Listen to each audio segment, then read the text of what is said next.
ये सोच रहा हूँ कि मैं वन शॉट से लाइव देख के रिवाइज कर लूंगा और एग्जाम में मैं परफॉर्म कर दूंगा, तो वो कभी नहीं हो पाएगा। ऑल्सो एक चीज काफी अभी चल रही है, माइंड मैप्स 3 घंटे में इस वाले पहले यूनिट को रिवाइज कर सकते हो। और जो मेन पार्ट है जहां से एंटी क्वेश्चन उठा दिए। Hey champs, welcome back to new video. जैसा कि आपको दिख रहा है कि आज के इस वीडियो में हम लोग ये डिस्कस करने वाले हैं कि कैसे आप लोग लास्ट के इस महीने में बायोलॉजी को हर 5 दिन में रिवाइज कर सकते हो। ये इसलिए इंपॉर्टेंट है क्योंकि हर सिलेक्शन लेने वाला बंदा या फिर हर टॉपर इस चीज को फॉलो करता है। 5 बार तो मैंने मिनिमम लिखा है, इससे ज्यादा बार इस आखिरी महीने में रिवाइज करके जाता है।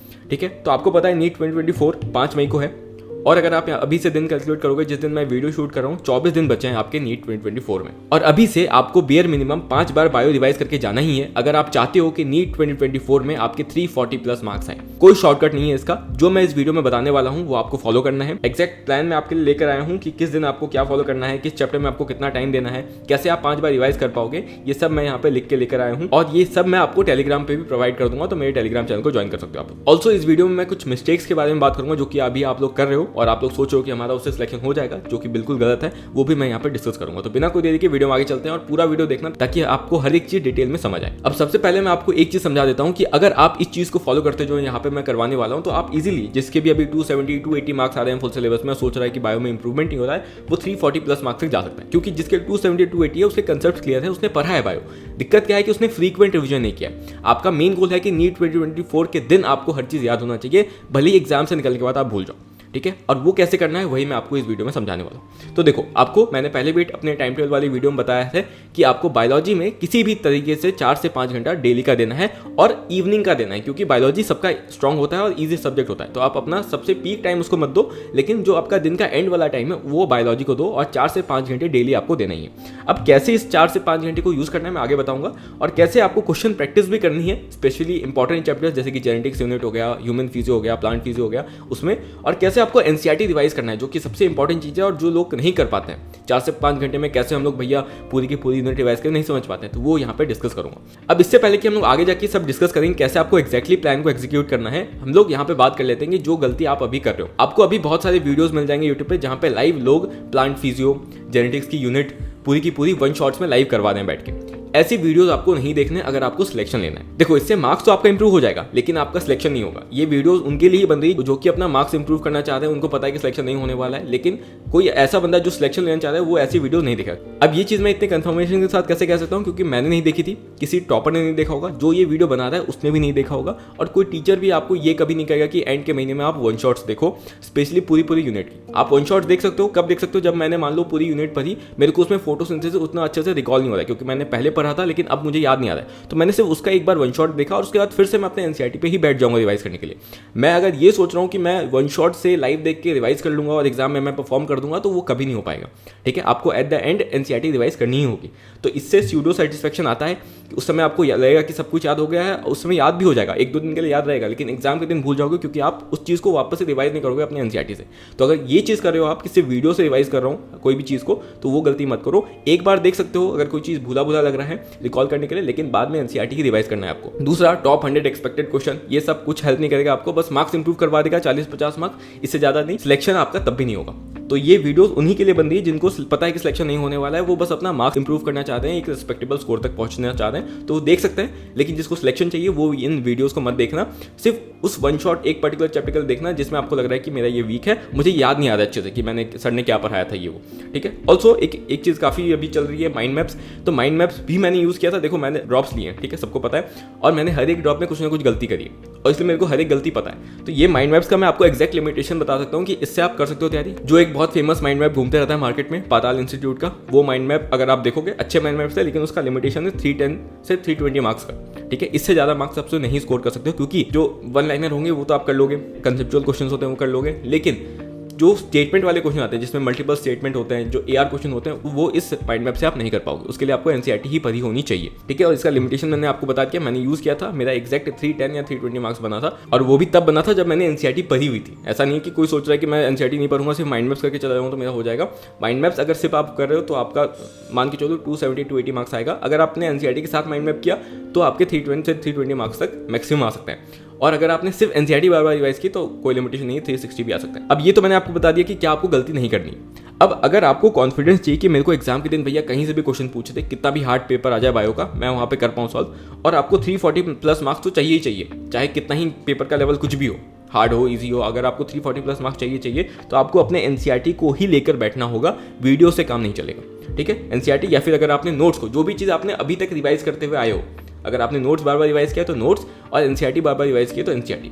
ठीक है, मैं प्रीफर एनसीईआरटी करता हूँ क्योंकि उसमें से डायरेक्टली लाइंस आपके उठ के आते हैं एग्जाम में, इसलिए। अब देखो कैसे आपको एनसीईआरटी बायोलॉजी में जो इतने सारे चैप्टर्स है, 32 चैप्टर्स हैं, उसको 5 दिन में रिवाइज करना है। देखो मैंने क्या किया था अपने टाइम में, मैंने इसको, मेरे टाइम में तो 38 चैप्टर्स थे, तब भी मैंने उसको 5 दिन में, 4 दिन में रिवाइज किया था एंड में। तो कैसे आपको करना है, देखो आपको क्या करना है कि जो आपके बायो के 32 चैप्टर्स हैं उसको डिवाइड कर लेना है 20+12 चैप्टर्स में। अब कैसे डिवाइड करना है, देखो आपको अपने 12 चैप्टर्स ऐसे निकालने हैं जो कि स्ट्रॉन्ग है। स्ट्रॉन्ग मतलब कि आपने उसको पहले मल्टीपल रीडिंग्स उसका किया हुआ है ऑलरेडी, मतलब पहले भी कई बार उसको पढ़ा हुआ है उन चैप्टर्स को, उसको आपको स्ट्रॉन्ग में रखना है। या फिर वो चैप्टर आपको ईजी लगता है तो उसको आपको स्ट्रॉन्ग में रखना है, या उससे क्वेश्चंस कम आते हैं तो उसको भी आपको स्ट्रॉन्ग में रखना है। तो ऐसे 12 चैप्टर्स जो कि मैंने डिवाइड किए थे मैं आपको बताता हूँ। Living world, biological classification, plant kingdom, animal kingdom. क्यों? क्योंकि मैंने इसको बहुत बार पढ़ा हुआ था। जब भी रिवाइज करने बैठता था, 11th की पहली यूनिट स्टार्ट करता था, मैंने बहुत बार पढ़ लिया था, तो ये मेरा स्ट्रॉन्ग था। इसमें कुछ नहीं, एग्जाम्पल याद करने होते थे, बेसिक लाइन्स याद होती थी, इससे मतलब मेनली क्वेश्चंस गलत नहीं होते थे। ठीक है, मॉर्फो एनाटॉमी ये भी काफी बार पढ़ा हुआ था। टिश्यू और कॉकरोच वाला पार्ट भी मैंने काफी बार पढ़ लिया था, तो ये मेरा स्ट्रॉन्ग पार्ट था।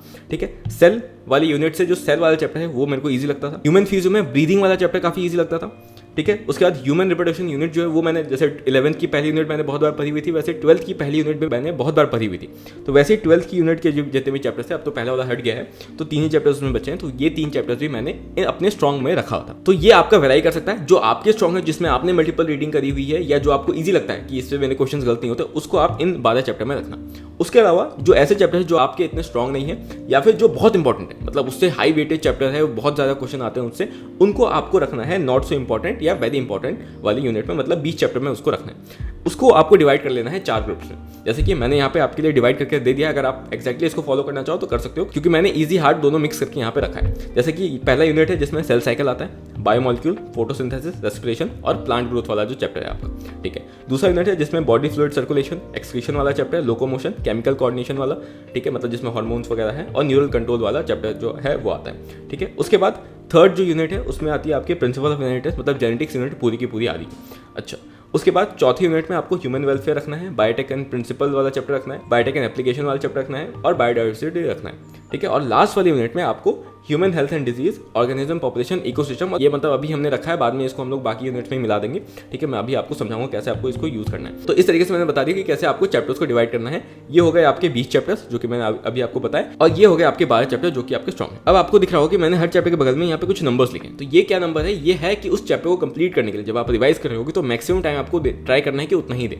हो सकता है किसी चैप्टर में आपको हल्का ज़्यादा देना पड़े, तो कोई चैप्टर आपका स्ट्रॉन्ग हो उसमें कम देना पड़ेगा, तो ये हो सकता है। तो मैंने हर चैप्टर के लिए यहाँ पे लिख दिया है, और इसका सम टोटल अगर आप करते हो तो इस यूनिट के लिए आपका सम टोटल आएगा 6.5 घंटे। तो जब आप रिवाइज करने बैठोगे तो आप सारे अपने इजी चैप्टर्स को एक दिन में 6.5 घंटे में रिवाइज कर सकते हो। ठीक है, अच्छा, उसके बाद के जितने भी स्ट्रॉन्ग चैप्टर्स है उसमें क्योंकि हमने कम चैप्टर्स रखे हैं तो आप 3 घंटे में इस वाले पहली यूनिट को रिवाइज कर सकते हो, दूसरे यूनिट को आप 3.5 घंटे में रिवाइज कर सकते हो। अब हो सकता है कि आपको मान लो बायोमोलिक्यूल में 35 मिनट से ज़्यादा लग जाए, आपको लग जाए 50 मिनट, ठीक, लेकिन आप पीजीआर को जल्दी कर लो या सेल साइकिल आपका जल्दी हो जाए, तो आप या तो 3 घंटे में या फिर 4 घंटे के अंदर तो कर ही लोगे, क्योंकि मैंने आपको 4 से 5 घंटे का टाइम दिया है बायो में। ठीक है, और यहाँ पे सारी यूनिट्स 3-3 घंटे में खत्म हो रही है मेरे हिसाब से। ठीक है, तो अगर आप स्लो भी जा रहे हो, मान लो पहला रिविजन है उतना नहीं होता है फास्ट, तब भी आप 4 घंटे 5 घंटे में खत्म कर लोगे।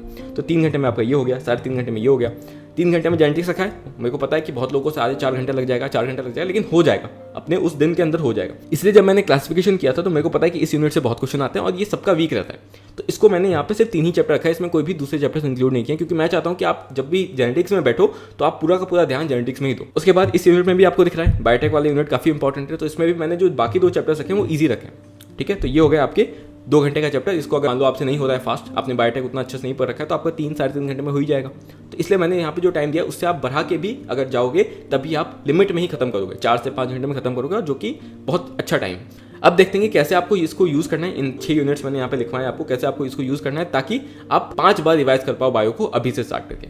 अब देखो, आज है 11 तारीख, जिस दिन मैं वीडियो शूट कर रहा हूँ। अगर कोई इसके बाद ये वीडियो देख रहा है, जिस दिन भी देख रहा है, तो उस दिन से उसको स्टार्ट कर देना। ठीक है, तो 11 है, तो 11 के दिन आपको पहली यूनिट को रिवाइज करना है, मतलब कि जो पहला यूनिट था अपना ये वाला, इस यूनिट को आपको रिवाइज करना है। ठीक है, 3 घंटे का टाइम मैंने दिया है, आप 4 से 5 घंटे लगा सकते हो। उसके बाद 12 को आपको सेकंड यूनिट को रिवाइज करनी है, 13 को थर्ड, 14 को 4, 15 को 5 और 16th को आपको अपना जो इजी वाला यूनिट है जिसको आपने 6 यूनिट रखा है उसको रिवाइज करना है। ठीक है, इससे आपका पहला रिवीजन खत्म हो जाएगा 16 को। एक बार आपने पहला रिवीजन कर लिया, उसके बाद आपको क्या करना है कि ये जो आपको 5th यूनिट दिख रहा है, इसमें 3 चैप्टर्स हैं, तो आपको क्या करना है कि इन 3 चैप्टर्स को आपको किसी भी 3 यूनिट में मिला देना है। ठीक है, एक एक चैप्टर को एक एक यूनिट में डाल दोगे और आपका जो 5वां यूनिट है वो पहले रिवीजन के बाद खत्म हो जाएगा, एग्जिस्टेंस में नहीं रहेगा। ठीक है, उसके बाद आपको सिर्फ 5 यूनिट रिवाइज करनी होगी, 1, 2, 3, 4 एंड 6।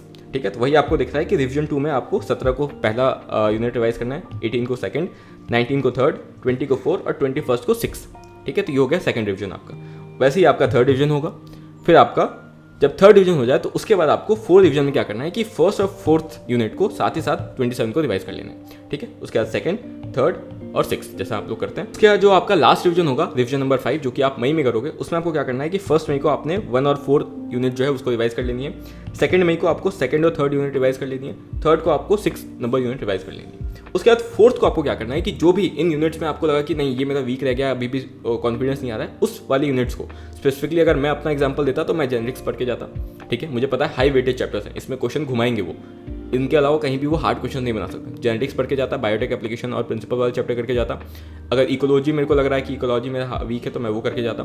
ठीक है, ह्यूमन वेल्थ मेरा वीक लगता था मुझे, तो वो करके जाता। जो भी मेरे वीक चैप्टर्स हैं उसको मैं इस वाले दिन को करके जाता, ताकि मेरे को एग्जाम के दिन अच्छे से याद रहे। और मेरे को अगर हार्ड चैप्टर्स या हार्ड क्वेश्चंस याद हैं तो मेरे जो इजी वाले हैं वो ऑलरेडी हो जाएंगे, क्योंकि मेरे को कॉन्फिडेंस मेरा जो है बूस्टअप हो जाएगा। ठीक है, तो ये आपको करके जाना है। अब मैंने आपको बोला था कि आपको बायो को रिवाइज करने के लिए 4 से 5 घंटे डेली देना है और 6 घंटे आपको लगेंगे जो आपके स्ट्रॉन्ग यूनिट है, जो कि आपने यूनिट नंबर 6 के लिए मैंने दिखाया था, शायद 6 घंटे आपको लगेंगे। वही मैंने यहाँ पे ये चीज लिखी हुई है। अब बात आ गई कि भैया ये तो हो गई रिवीजन की बात, क्वेश्चन प्रैक्टिस कैसे करना है। तो देखो, क्वेश्चन प्रैक्टिस आपको मेनली PYQ करना है। और कैसे करना है, कब करना है, तो आपको जितने भी आप दिन में जितने बार खाना खाते हो, मतलब ब्रेकफास्ट, लंच और डिनर, 15-15 मिनट का टाइम देते ही होगे, तो 15-15 मिनट में आपको PYQ सामने खोल के रखना है। कोई भी एक चैप्टर जो भी आप डिसाइड करते हो कि मैं आज इस चैप्टर का PYQ करूंगा, उसका खोलना है।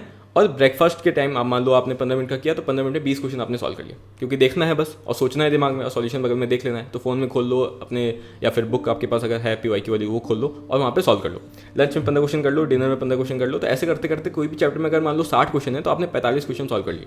बचे हुए 15 क्वेश्चन को आप किसी टाइम में 10-15 मिनट निकाल के, जब भी आपको फ्री लग रहा है चाय पीते समय, आप देख लेना। इस तरीके से आप बिना कोई एक्स्ट्रा टाइम दिए PYQs को सॉल्व कर पाओ, क्योंकि आपने ऑलरेडी किया हुआ है। और बायो की PYQ सॉल्व करने में कोई इतना ज़्यादा दिमाग लगता नहीं है। और आपको मेन क्या ट्राई करना है कि जितने भी हार्ड चैप्टर्स हैं जो कि आपको वीक लगते हैं, जैसे कि जेनेटिक्स यूनिट हो गया, प्लांट फिजियो हो गया, ह्यूमन फिजियो हो गया, इनके PYQs एक बार फिर लगा लो इन आखिरी के 24 दिनों में, ताकि आपको कॉन्फिडेंस रहे एग्जाम के दिन कि हाँ ये तो मैंने अभी अभी किया है, मुझे पता है कि ऐसे क्वेश्चन को कैसे सॉल्व करते हैं। क्योंकि जेनेटिक्स यूनिट में काफ़ी सारे न्यूमेरिकल्स भी आते हैं। तो वही मैंने लिखा है कि अगर मान लो PYQ लगाने के बाद भी आपको कॉन्फिडेंस नहीं आ रहा है, ठीक है, तो क्या करना है कि कुछ ऐसे एक्स्ट्रा क्वेश्चंस आप सॉल्व कर लेना कंसेप्चुअल चैप्टर्स के लिए, ताकि आपको उनमें कॉन्फिडेंस आ जाए। और ऐसे कंसेप्चुअल चैप्टर्स कौन कौन से हैं, बायोटेक यूनिट हो गई आपकी, जेनेटिक्स यूनिट हो गया, ठीक है, इसमें काफ़ी सारे न्यूमेरिकल्स होते हैं। बायोटेक यूनिट एक बार लगा दोगे तो आपको एग्जाम तक याद रहेगा, क्योंकि उसमें कुछ नहीं है, बस आपने पहले सॉल्व किया होगा। तो इसलिए मैं कह रहा हूँ कि एक बार और सॉल्व कर लेना PYQ को, तो आपको पता चलेगा कि अच्छा इसमें कहाँ कहाँ से क्वेश्चन पूछने हैं। बार बार सेक्शन एंजाइम से क्वेश्चन पूछते हैं, PBR 322 से क्वेश्चन पूछते हैं, इको R1 से बार बार क्वेश्चन पूछते हैं ना। तो ये सारा पार्ट आपको चलेगा, अच्छा ये इंपॉर्टेंट है, बार बार क्वेश्चन उठा दें यहाँ से।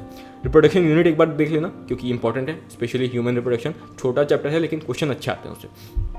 उसके बाद अपने प्लांट फिजियो में जो 2 चैप्टर्स हैं, फोटोसिंथेसिस, रेस्पिरेशन, उसको देख लेना। मतलब उसके अगर आपको मॉड्यूल्स एक बार फिर सॉल्व करने हैं, ठीक है, मान लो PYQ आपने सॉल्व कर लिया, हो गया, लेकिन कॉन्फिडेंस नहीं आ रहा है, तो आप इन चैप्टर्स के मॉड्यूल सॉल्व कर लेना। बेसिकली मैं आपको ये समझाना चाह रहा हूँ, ठीक है। सेल साइकिल हो गया, सेल वाली यूनिट में सेल हो जाता है, बायोमॉलिक्यूल हो जाता है, ज़्यादा घुमाते नहीं है, लेकिन सेल साइकिल में कभी कभी वो दिक्कत होती है आपको, तो उनके आप मॉड्यूल्स एक बार देख सकते हो। ह्यूमन फिजियो में जो आपको हार्ड चैप्टर्स लग रहे हैं, जैसे कि मेरे को एक्सक्रीशन हार्ड लगता था, उनके मैं मॉड्यूल्स एक बार खोल के देख लेता। तो ये आपको करना है बेसिकली, ठीक है। तो इनके लिए PYQ खोल, तो मैंने बोला आपको कि खाना खाते समय आपका हो जाएगा PYQ।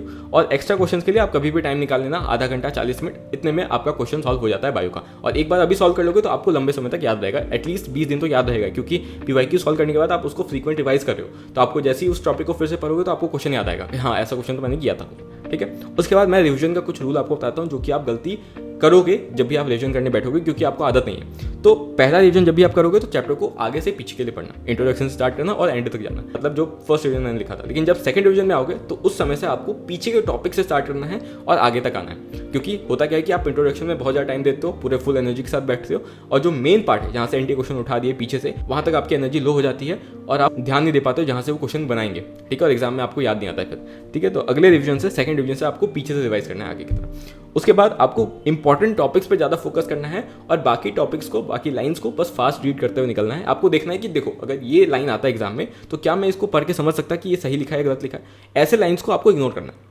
कि अगर मैं उसको कॉमन सेंस से समझ सकता हूँ कि हाँ ये सही है गलत लिखा है, तो स्टेटमेंट में मैं एग्जाम में देख के समझ जाऊँ कि हाँ ये सही है गलत है। और ऐसे फैक्ट्स, ऐसे डाटा या ऐसे एग्जाम्पल्स पे आपको ध्यान देना जो कि आप भूलोगे, अगर आपको याद नहीं है तो आप क्वेश्चन सॉल्व नहीं कर पाओगे, तो उन पे आपको टाइम देना है, ठीक है। तो वही चीज़ मैंने यहाँ पे लिखी है।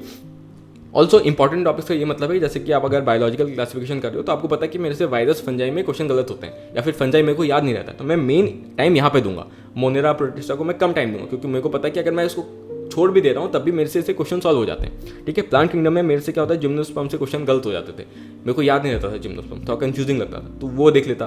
ब्रायोफाइट्स में लोगों को कन्फ्यूजन होता है, या टेरिडोफाइट्स के एग्जाम्पल में कन्फ्यूजन होता है, तो वो आपको देख लेना। जिसको एग्जाम्पल में दिक्कत है वो सिर्फ एग्जाम्पल का एक लिस्ट बना ले, एग्जाम्पल को पढ़े उनका, ठीक है, ये करना है। दूसरा, फास्ट रिविजन करने का सबसे इंपॉर्टेंट पॉइंट होता है कि आप फोमो अपने दिमाग से हटा दो, कि ऐसा ना लगे कि मेरे को हर एक लाइन पढ़नी होगी। ऐसा थोड़ी है, जो मैंने आपको बताया कि बहुत सारे ऐसे लाइन्स है जो अगर एग्जाम में अपेयर करते हैं तो आप उसको पढ़ के समझ सकते हो कि ये सही लिखा है गलत लिखा है, तो वैसे लाइन्स को आपको इग्नोर करना है और सिर्फ वहीं ध्यान देना है जो कि आप भूलोगे, ठीक है। तो ये फियर ऑफ मिसिंग आउट को आपको इग्नोर करना है। ऑल्सो आपको स्केच पेन्स यूज़ करना स्टार्ट करना है अब अपने एनसीईआरटी में या अपने नोट्स में। जो भी टॉपिक्स आपने पढ़ा, मान लो फर्स्ट डिवीजन पढ़ा और सेकंड डिवीजन में जब आए तो आप फिर से भूल गए, तो उनको आपको मार्क कर लेना, क्योंकि ये चीज़ मैं बार बार भूल रहा हूँ, ये हार्ड चीज़ है और यही एग्जाम में अपियर होगा। और जो आपका लास्ट रिवीजन होगा तो उसमें आपको मेनली इन स्केच पेन से मार्क वाली चीज़ों को तो अच्छे से रिवाइज करके जाना ही जाना है। इसलिए आपको उन टॉपिक्स को या उन फैक्ट्स को स्केच पेन से मार्क कर लेना है, ताकि आप एंड जो आपका 5वां रिवीजन है उसमें उसको देख के जाओ। तो बस इसको फॉलो करना, इससे प्रैक्टिकल वीडियो आपको नहीं मिलेगी, क्योंकि जो मैंने आपको बताया एग्जैक्टली मैंने वो चीज़ फॉलो की और बहुत सारे सिलेक्शन लेने वाले लोग यही फॉलो करते हैं, ठीक है। वो कोई भी वीडियोज़ नहीं देखते हैं एंड के लिए, और इसलिए मैं भी यहाँ पे कोई भी आपको 15 मिनट वाला वीडियो यहाँ नहीं पकड़ा रहा हूँ कि 15 मिनट में ये कर लो वो कर लो, उससे आपका सिलेक्शन नहीं होगा, मार्क्स भले बढ़ जाएंगे, ठीक है। तो बेनिफिशियल है वो वीडियोस उनके लिए जिनको सिर्फ अपना मार्क्स इंप्रूव करना है, ताकि उनको एक और चांस मिल जाए ड्रॉप के लिए, ठीक है। लेकिन जिसको सिलेक्शन लेना है इसी बार, उसके लिए वो कोई फायदा नहीं। तो होप कि आपको वीडियो पसंद आई होगी। जो भी इससे रिलेटेड इंपॉर्टेंट चीज़ें हैं मैं टेलीग्राम पर डाल दूंगा, जैसे कि वो रिवीजन वाला लिस्ट जो मैंने बताया, 5 रिवीजन आपको कैसे कैसे किस डेट को करना है, और जो मिनट वाला मैंने शेड्यूल बताया कि किस चैप्टर को कितना मिनट देना है आपको, वो भी मैं आपको टेलीग्राम पर डाल के दे दूंगा। तो जिसको देखना है तो वो वहाँ से देख सकता है। मेरे टेलीग्राम का नाम भी अविनाश शर्मा, आप सर्च करोगे आपको मिल जाएगा, बाकी लिंक डिस्क्रिप्शन में है, देख लोगे। तो चलो बाय, मिलते हैं नेक्स्ट वीडियो के साथ, तब तक ठीक है। कोई भी इंपॉर्टेंट डाउट है तो मेरे को कमेंट्स में लिख के बताओ, मैं उस पर वीडियो बना दूंगा, क्योंकि एग्जाम का लास्ट टाइम बचा है, आपको मेन फोकस अभी रिवीजन पे करना है, ठीक है। चलो बाय।